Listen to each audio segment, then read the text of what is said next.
সোজা কথা, ক্লিয়ার কথা, যে দাড়ির জন্য বিয়ে করতে চায় না সে আমার বাড়ির বউ হওয়ার যোগ্যতাই রাখে না। অতএব যুবকরা আজ থেকে দাড়ি রাখবা তো ইনশাআল্লাহ। এবার আব্বাজান আপনি আমাকে শুনলে মেয়েদের স্বামী ভক্ত হওয়া লাগবে।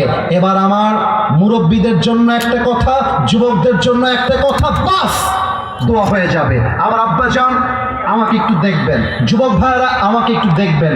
এইটা আমার মুখে কি এত আসতে বললে ওয়াজের শেষটা ভালো হবে না। কেউ পান দিবেন না, মিথ্যা বলবেন না। আমাকে দাড়ি রেখে আমি স্মার্ট লাগছে না স্মার্ট লাগছে? যুবক ভাইরা অনেক মেয়ে দেখবা দাড়ি দেখলে গায়ের মধ্যে চুলকানি শুরু হয়ে যায়। মাথায় রাখবা যে মেয়ের দাড়িওয়ালা পছন্দ নয় তার জন্য বিটিএস এর হিজড়া ছাড়া সেকেন্ড কোন অপশন আমাদের কাছে নাই। অতএব আমার দাড়ি আছে, এটা আমার চাপ দাড়ি হবে।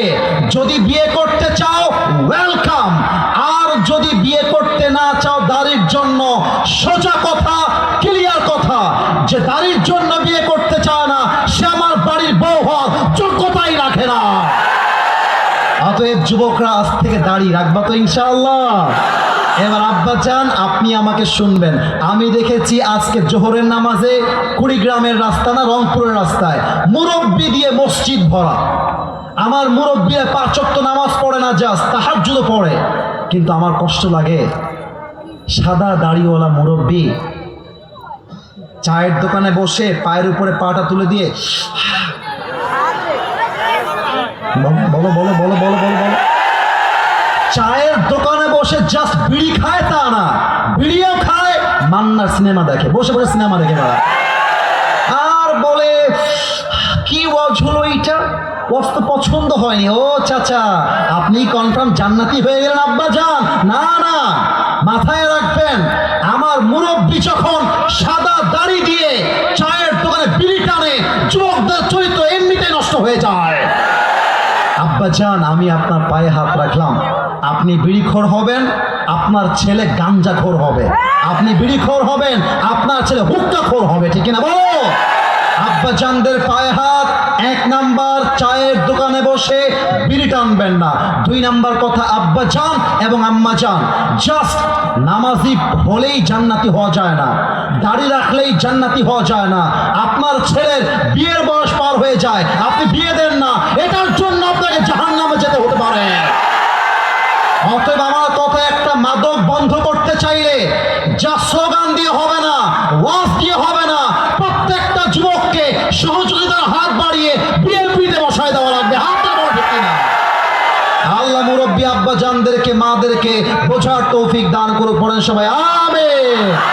আমরা আল্লাহকে ওয়াদা করব, হাত তোলেন সবাই, হাত তোলেন সবাই, বলেন সবাই একবার আল্লাহ। আওয়াজটা একটু কম পেয়েছে, আরেকবার বলেন আল্লাহ।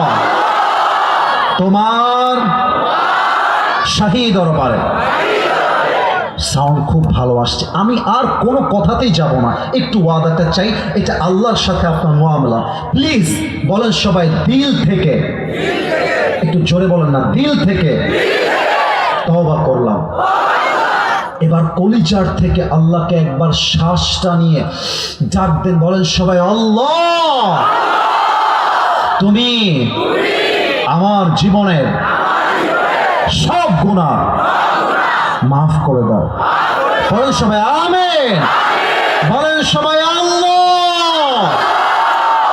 আজ আমি ওয়াদা দিলাম, আমি একটা কথা বলে দিই, ওয়াদার মাঝখানে ওয়াদাটা দিবেন আসিফ হুজুর বলছে এই জন্য তা না, আপনি দিল থেকে নিয়ত করবেন।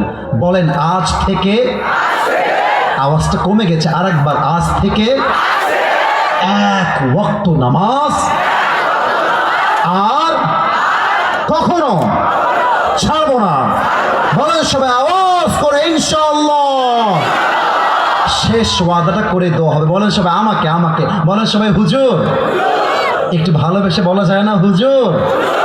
দোয়ার সময় আমরা কেউ উঠে যাব না, আমরা একসাথে বাসায় যাব। বলেন সবাই আওয়াজ করে ইনশাআল্লাহ। একটা যুবকও যদি ডান বাম হয়ে যায়, আবারও বলছি বাবা তুমি বউ পাবা না। মেহেরবানি করে 2 মিনিট